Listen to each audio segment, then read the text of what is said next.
Salut à tous, j'espère que vous allez bien. Aujourd'hui, on va parler de pourquoi, à mon sens, le build in public va exploser en 2025.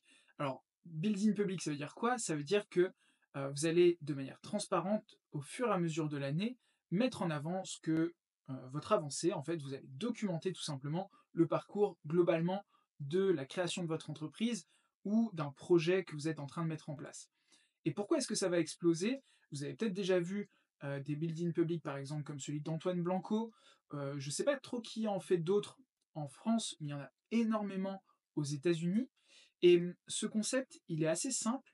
Alors, je trouve que le format d'Antoine Blanco est très poussé. Il y a beaucoup de montage, pas mal en fait de vlogs, de partage de chiffres, etc.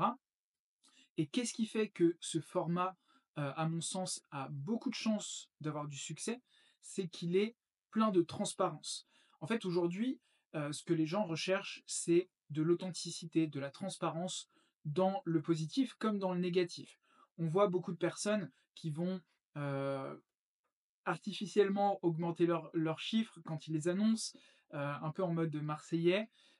Beaucoup de personnes, qui sont, voilà, vus comme des menteurs et cetera sur internet et donc même dans les moments difficiles, bah, il faut que les créateurs de contenu puissent, en toute transparence, montrer leurs résultats.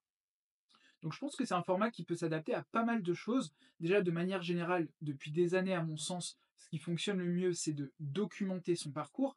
L'intérêt étant que, plutôt que de devoir créer du contenu avec un temps de préparation, du travail en amont de faire votre vidéo, bah, exactement comme celle que je suis en train de faire aujourd'hui, vous allez allumer la caméra, parler, discuter avec votre audience, parler d'un sujet qui vous intéresse, qui les intéresse, réagir à des sujets également, donner votre opinion, et ça en toute transparence et avec le moins possible d'artifice.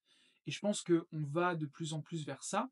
À la fois, on va avoir du contenu qui est, je pense, de plus en plus raffiné sur des réseaux sociaux comme Instagram, où le niveau d'attention, le temps d'attention est très bas.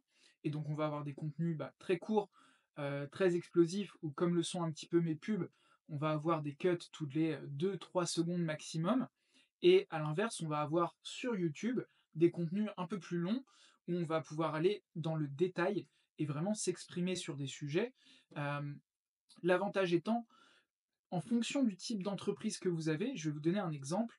Si vous êtes en train de créer un e-commerce et que que vous faites un build in public par exemple, ou que vous documentez votre parcours, vous allez créer en plus de votre e-commerce une personal brand, des personnes qui vont vous associer avec ce que vous avez mis en place. Donc là par exemple, la création d'un e-commerce.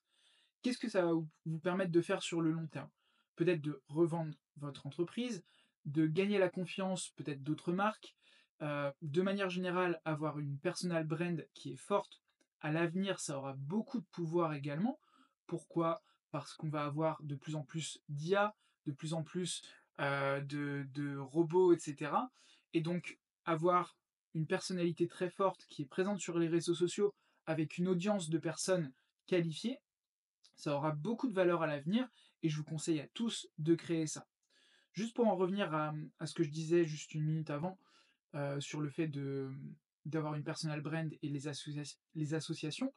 Si vous avez un business, par exemple, de coaching, créer du contenu en toute transparence, forcément, va vous permettre de gagner des clients. Pourquoi? Parce que quand on crée du contenu long, sur YouTube, des podcasts, ça peut être des vidéos, on va dire, au-delà de 10-15 minutes, vous allez gagner en confiance auprès de votre audience, encore une fois, parce que ça montre que vous maîtrisez votre sujet. Là, vous voyez, moi, j'ai pas de script, c'est vraiment des enfin, je parle, top of mind, c'est-à-dire, c'est vraiment ce qui me vient à l'esprit. C'est pas quelque chose que j'ai préparé pour la vidéo particulièrement.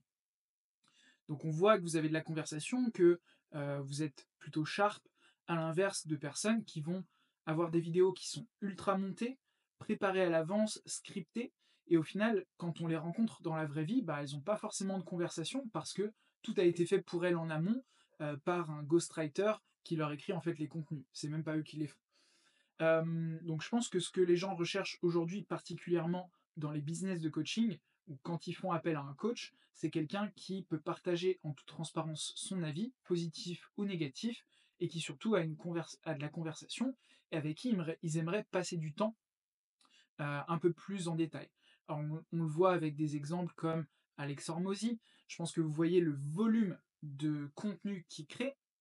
Il va créer des formats longs où il va apporter énormément de valeur. Il va aussi en extraire des formats courts qu'il va pouvoir distribuer sur les autres channels. Donc pour ça, il y a des outils. Peut-être que j'en reparlerai. Je pense à Opus Clip qui vous permet en quelques secondes de mettre un contenu long sur la plateforme et d'en extraire peut-être 5-10 morceaux de moins d'une minute que vous allez pouvoir réutiliser par exemple sur Instagram. Euh, donc à mon sens, à l'avenir, tout ce type de format va extrêmement bien marcher. Ce que je vois aussi, c'est des personnes comme Daniel Darren, je ne sais pas si ça vous dit quelque chose, je mettrai peut-être un petit screenshot, qui est un, je pense, américain, qui montre son parcours de créateur de contenu et de marque, euh, il me semble, e-commerce en Chine.